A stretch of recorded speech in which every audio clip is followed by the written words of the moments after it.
It's 1:45 a.m. right now, and I'm about to sleep. 1:45 a.m. Sorry if I look really tired because I probably am, and some life circumstances makes it very hard for me to make regular game videos. So bear with me, guys, because I love making game videos, and when it comes to game videos, I really want to make it the best way that I can and improve in all ways that I can. But it's hard when life gets in the way sometimes, and of course, like, a game channel wouldn't be my priority, but to me, it's an inseparable part of me doing RPG games, um, and um, I hope you guys understand that um, uh, it has been a little bit difficult for me to do that, and but mishaps happen, and things will get better. Yeah.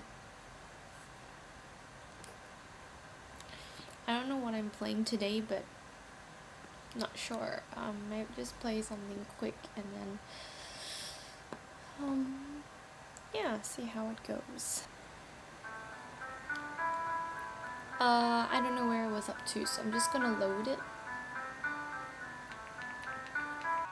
I met a suspicious forest dweller, a mysterious gentleman, and a frail younger boy. Not to mention that weirdo was stuck into my house.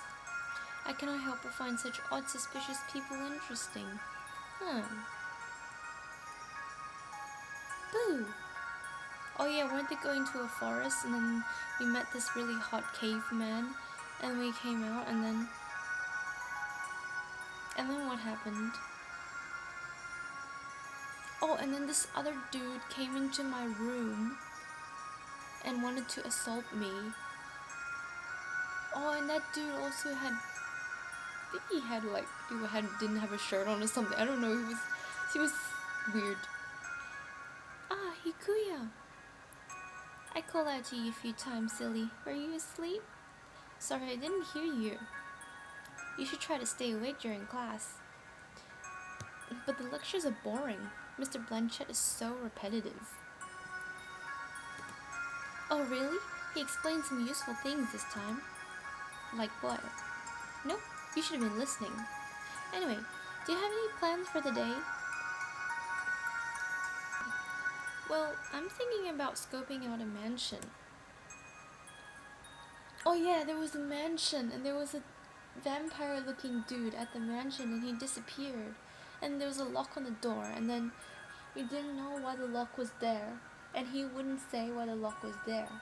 Okay, so that's what happened. Oh yeah, and then they said like people were disappearing in the forest, and then people didn't know why they were disappearing. And she met this man, this really attractive man in the cave. That was all I remember. Ooh, tell me more. You know the road to the library? Of course. What about it? There's a creepy old mansion in that neighborhood. It never struck me before, but don't you think it's strange that it's been abandoned for so long? Nobody thought of revamping or demolishing it, even when it's empty. That's a good point. I've heard a few rumors about the place before, but I haven't looked into them much. It was only because of that shadow I saw that has really had me intrigued.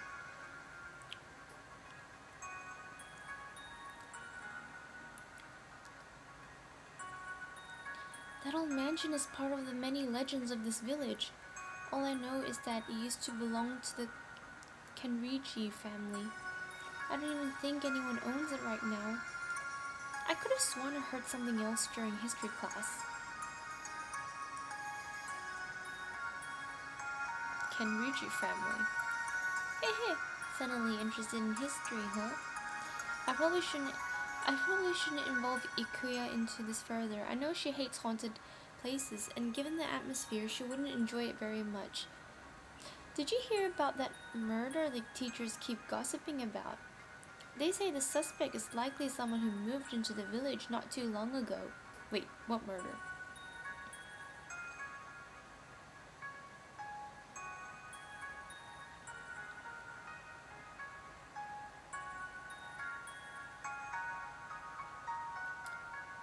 I think they're wrong though.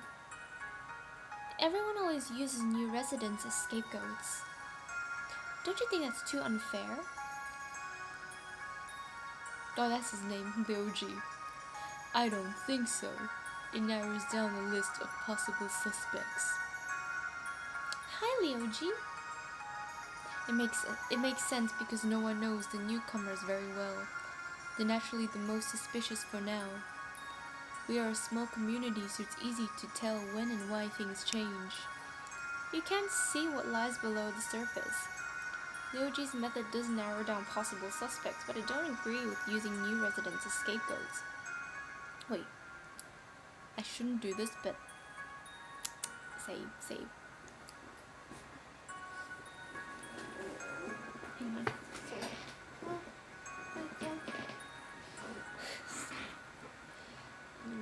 Sorry. Okay.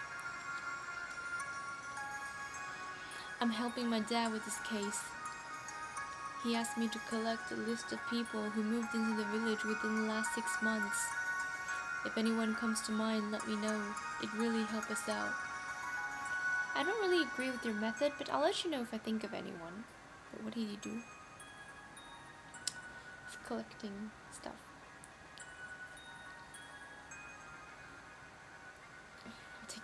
I'll take these glasses off. Sorry guys, I totally forgot that I don't wear glasses in the stream. Sorry, I haven't been myself recently.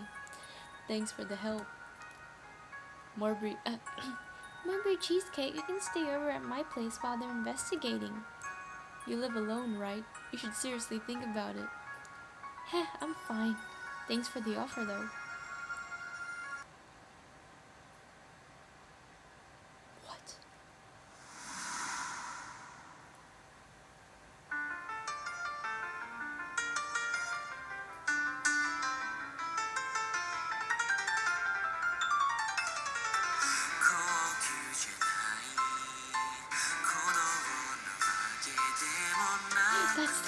That's the hot guy. The half animal hot guy.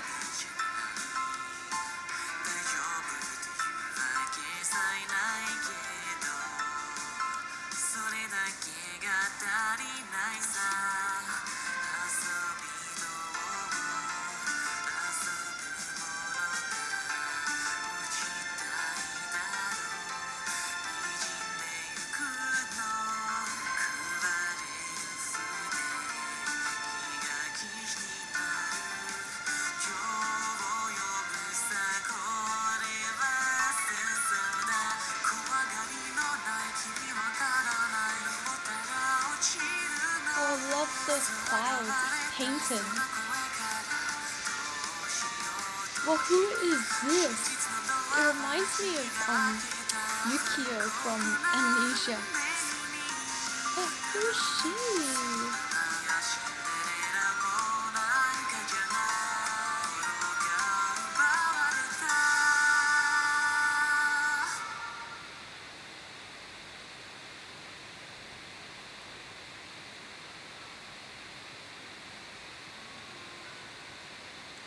I stare at the ceiling while lying on the couch.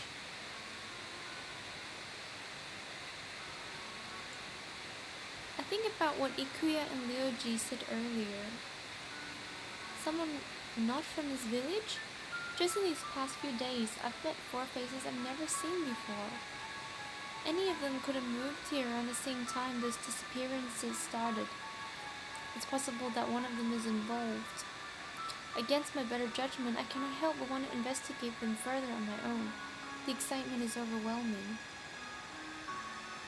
I'll just do a quick save over here. Because I know that we're doing something wrong.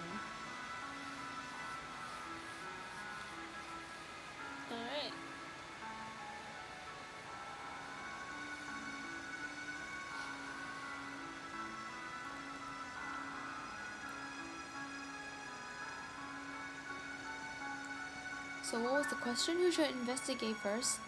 The the hot guy in the forest. Why did I think of him? Because he's hot. Sorry, I should keep an eye on him, though this isn't a good decision.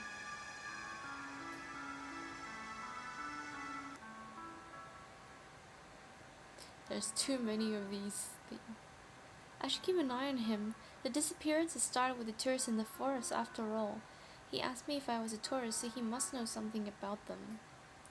He also said the cave and the waterfall was dangerous. It can't be a mere coincidence. I'm thinking of paying him a visit. I'm sure I'll find some clues. Oh yes, the hot guy in the forest. I grab my jacket and head to the forest. Chapter 1 Visits. Oh no, we headed into like a chapter 1. And it is not difficult to find my way. The field trip is still fresh in my memory. Last time I saw the crimson-haired man, he was in that cave. I might have a chance to meet him again if I head over there. I follow the path to the point where it splits in two. Liuji told me that one road leads to the waterfall and other goes farther into the forest. Oh no! This is way too long. I can't do this anymore. Go. Right is always right, but then maybe they have reverse psychology. Maybe the right one is in the left, but then you keep thinking the left one is not right. Let's take... Which path did we take? We took a left. I remember that we took the left path to the waterfall. I searched the lake's edge, but there's no sign of the crimson-haired man. Even the rocks that made a path towards the cave are gone. I can see the cave, but how do I get there now? The rocky face of the waterfall gives me an idea. The cave is not that far from the side of the lake. I can climb! I carefully balance my foot on a rock, then reach up to steady myself on a crack in the stone. I've always done well during PE. Now all that rope climbing is finally paying off. Climbing across is easy until I almost reach the cave. My arms start to strain and I almost lose my grip. They say for climbing rocks you should use your legs more than your arms, which I have not been doing. I might have overestimated myself. As I leaned over to search for another handhold, the rock under my foot suddenly crumbles. Huh? My heart skips as my fingers lose a grip, my body lurching downward. Before I know it, I'm falling into the lake. Cold water jabs in my skin like icy needles. I try to swim to the surface, but my numb arms and legs are no match for the current. It pushes me deeper into the lake. This is no good. I'm going to drown. I can barely see a thing. My lungs burn for air as everything goes black. When my consciousness returns, there's solid ground under me rather than the sensation of floating. I slowly open my eyes. Judging from rocky ceiling, I am in a cave. I sit up abruptly, surprised by my surroundings. How did I get here? As I look around, my chest starts to ache. I start coughing. I remember falling into the lake and almost drowning. Someone must have saved me. Maybe that someone is that hot guy in the forest. Okay, anyways, and carried me here. The mossy walls of this place are not like the dripping darkness of the caves behind the waterfall. And speaking of dripping, I noticed that my clothes are totally soaked. I'm a total mess. It's gonna take a while to dry off. You're finally awake. Wait, maybe his voice is not that deep, but... I know that voice. It's the crimson-haired guy from yesterday. As I turn my head to look, he places his hand on my shoulder. Are you okay? I stare at him in confusion, but nod.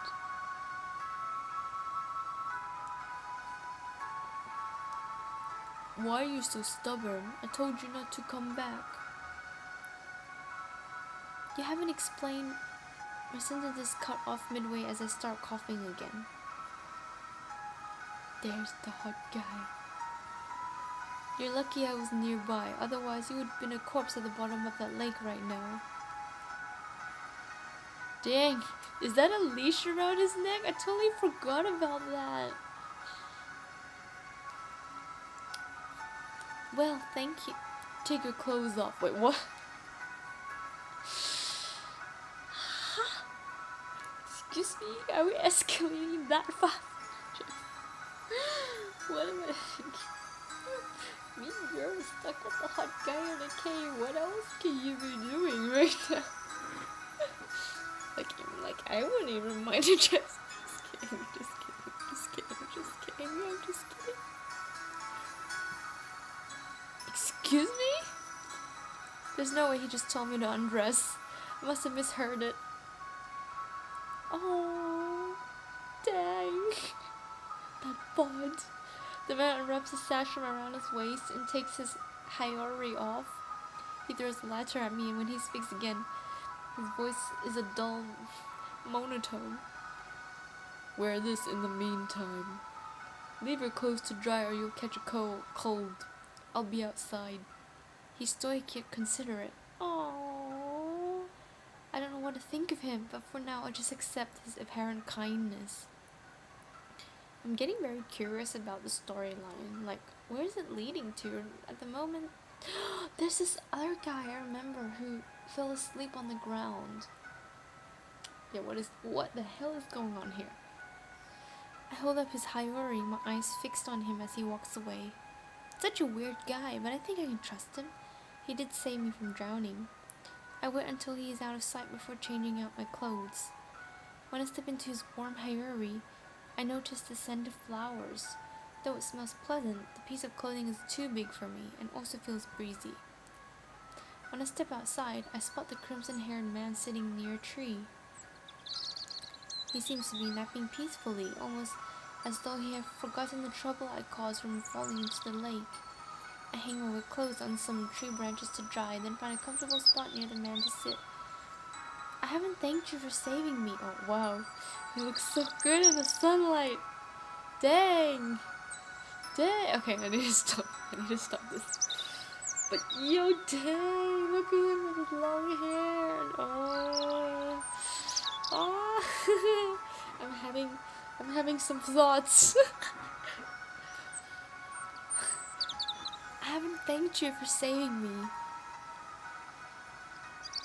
By the way, I should probably introduce myself.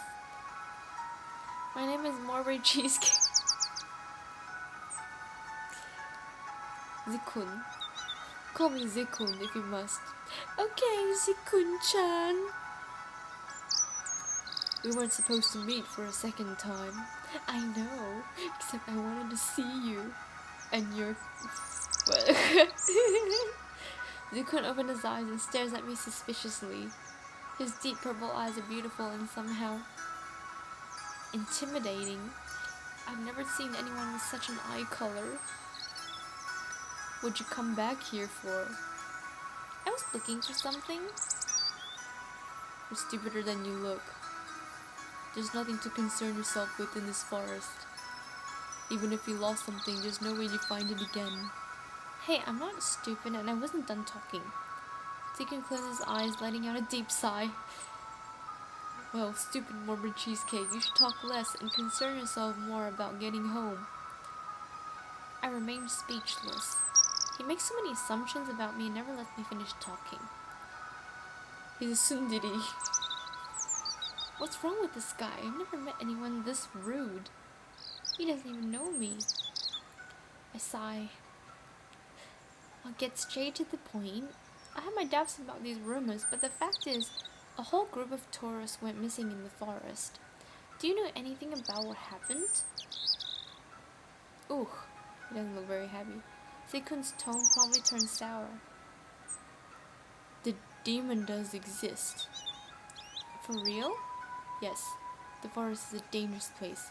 Listen to the rumors and leave already. Are you the demon? Oh, whoops. You can't tell me what to do. Oof. Oof. We're going against him. You can't tell me what to do. Besides, the forest is a public space. Whoa, hang on. Almost went back there. Okay, let's just save it quickly. Besides, the forest is a public space. It is not a public place. Then, what are you doing here? What are you doing in a dangerous place like this? You're annoying me. Zekun takes a deep breath and stands up. I don't think this is going anywhere. Your clothes should be dry by now. Even with the sunny weather, my clothes can't dry that fast. Zekun takes my clothes off the tree branches, thinking too much about this, and hands them over to me. Go home. Don't bother me anymore. But Zekun glares at me before turning away and walking off. No, we just made enemy out of love. I'm so frustrated that I failed to realize I'm still wearing his Hayori until he's already gone. Ugh, that forgetful guy. I'll have to return this to him later. What? Is that even a priority? Next day. I absentmindedly gaze at the cloudy sky. The forecast said the weather would be really bad today. It seems like a heavy rain is coming. Ah, I forgot my umbrella. I'll need to hurry home to beat the rain. I don't want to get my socks wet again. Hey, Rubby Cheesecake, it's lunchtime. Are you daydream again? Yes. Very honest. Share with me. There's this really hot guy found in the forest, which could be the demon. But you know, who cares? He's hot. It's not worth mentioning. Boo. I wish I could remember my dreams as vividly as you do. I don't think you want me to remember your nightmares. Huh, even if they're scary, I'd still like to know. I laugh at Ikuya. Wait, let me grab my bento. By the way, did you know a massive storm is heading for our village? We haven't had one in ages. It can't be that bad.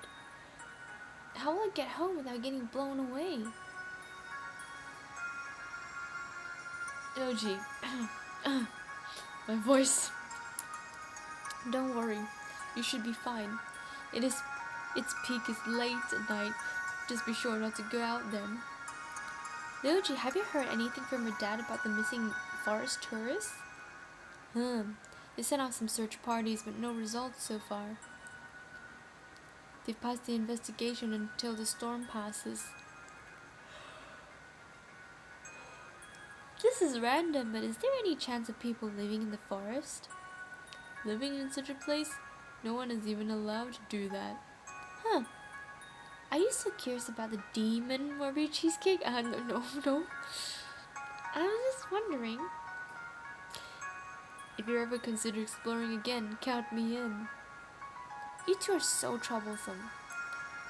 We need someone to keep an eye on us. Wait, hang on. I feel like I need to change the voices of each of the guys. We need someone to keep an eye on us. Why don't you come along, Ikuya? I'm not a babysitter. Huh. After sitting through the rest of my boring classes, I quickly go home. I hope we will be notified if the school closes tomorrow because of the storm. As I walk, the sky suddenly grows darker. There's no doubt that it will start pouring soon. I want to go to the forest today, but it seems like I'll have to go back to Zekun's Hayori some other time. I'll give back Zekun's Hayori. As soon as I reach my house, I feel the first raindrops fall on my head. I reach for the doorknob, but something feels out of place. Goosebumps rise along the back of my neck, and I glance over my shoulder to double-check my surroundings. There's a single person standing in the distance. That doesn't look very distant to me. It looks like we're straight on like 5 centimeters close to each other. His scarf flutters out from behind him like a scythe in the strong breeze. Everything about him gives me the chills. As he looks in my direction, I immediately avert my gaze and enter the safety of my house. Phew, that was creepy. What was this guy standing there in the rain? Slowly and cautiously, I peek through the curtains to check on the suspicious person, but he's gone. I prepare a hot cup of tea to settle my nerves. She has enough of them, and try to relax in the living room. The rain outside is oddly soothing, even as it splatters with increasing insistence against the roof and windows. The sudden sound of my doorbell startles me. I'm not expecting visitors. It can't be that creep. Dang, this girl has it hard. To make sure it is safe, I look through the peephole in the door. The mean forest guy. Zekun glares right through me as I open the door. His expression is dark as the black clouds. He's drenched from head to toe, wearing only a tank top and traditional pants. Oh yeah, come in.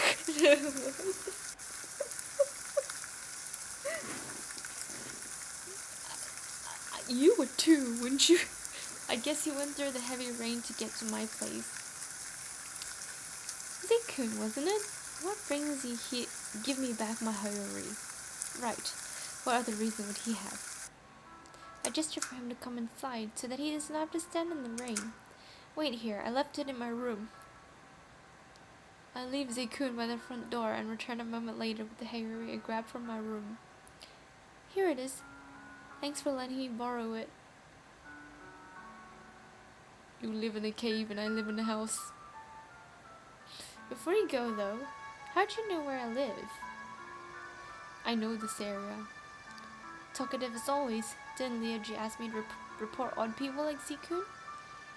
No, I can't report him yet. I can't let him leave now, either. I'll miss my chance to get something more substantial out of him. I need a reason to make him stay. Wait, I don't think it's a good idea to go back in that heavy rain. We can wait here until it calms down. An awkward silence falls between us as Zekun merely stares at me. I owe you for saving me. Zekun snorts but steps past me into the living room. Hiding a smile, I close the door to the storm outside. Yo, what? I can't do this. I am not peeking. He is not self-conscious in the least as he wrings his hair out, running his fingers through the long strands.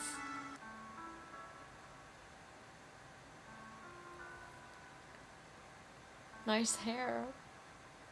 That's the only thing I'm noticing. I stare at his defined back. My thoughts get lost for a moment. Wait, for why? At first sight, why is this so detailed? Is it important for the storyline or something? At first sight, you would think he is only muscular, but his scars are more noticeable. Dang, I would like to touch these scars.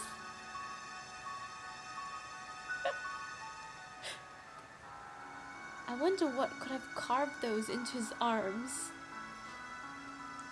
With all these peculiar men showing up around my house, I better be more careful. No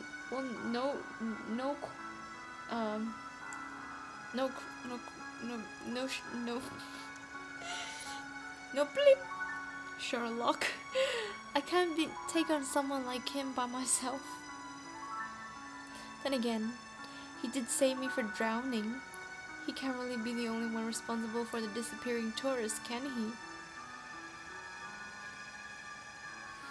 Those seductive eyes.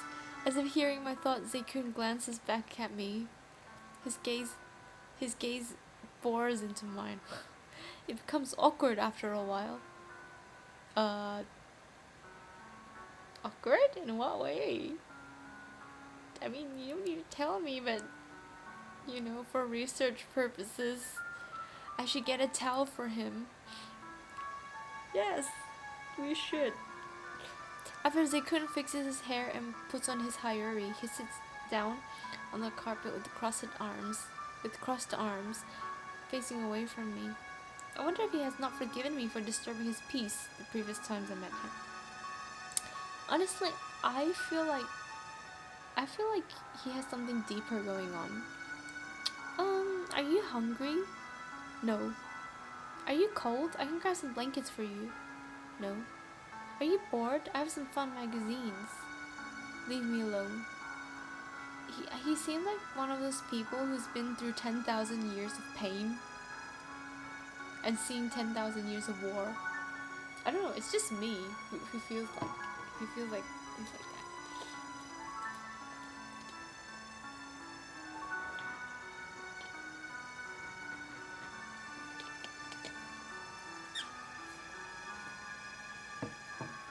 Get here, no fun. I'm not here to have fun. I need to return to the forest as soon as possible. So you're saying that staying in the forest and hiding in a cave is better than having a roof above your head? Yeah, because there are annoying people like you around. My eye twitches at his answer. Ugh, keep her cool, Marbury Cheesecake. You have to play along if you want to dig deeper into his background. Yeah, into his background. You know, it's probably prohibited to live in the forest. If they catch you, you might get arrested. Zakun shrugs off my warning and stays quiet. I don't think anyone can arrest this guy. He looks immortal. Since you're familiar with the forest, is there any chance you saw the tourists? They've been missing for a while. If you have any information that could help, their families would be grateful. Rumors say a demon took them, but that sounds silly to me. Why do you keep asking about those tourists? Stop digging into the matter. He brushes my question off again. Talking with this guy is like cracking nuts with bare hands. His suspicious attitude and vague answers make me certain he knows something at the very least. If a direct approach does not work, I should try something different. I take a seat at the couch and keep my eyes on Zakun. Stero, you won't get any answers from me. I wasn't expecting to. You don't have to keep me company, you can go. I don't want to. Zakun glances over his shoulder for a second. Just when I think he's about to say something, he looks away again. Like, I feel like he has so many secrets inside of him. I want to know more about him, but asking might make him upset. I stare at Zakun's clothes, hoping to find a clue about his identity. Perhaps he practices rituals. Did I offend him by assuming he lives in the forest? Maybe I judged him too soon. Hey, I nearly jump when he starts speaking. Sorry, my voice isn't very, awake. Zakun turns to me and looks into my eyes. Why are you so bothered by the demon rumor? I don't believe the rumors, but I'm curious about what caused them. The real murderer might be using it as cover. I wanted to do more research about the demon in case they are. Perhaps I will understand their intentions as well. I have a bad feeling about these disappearances. If I don't do something, I might end up like them. I don't want to be a sitting duck.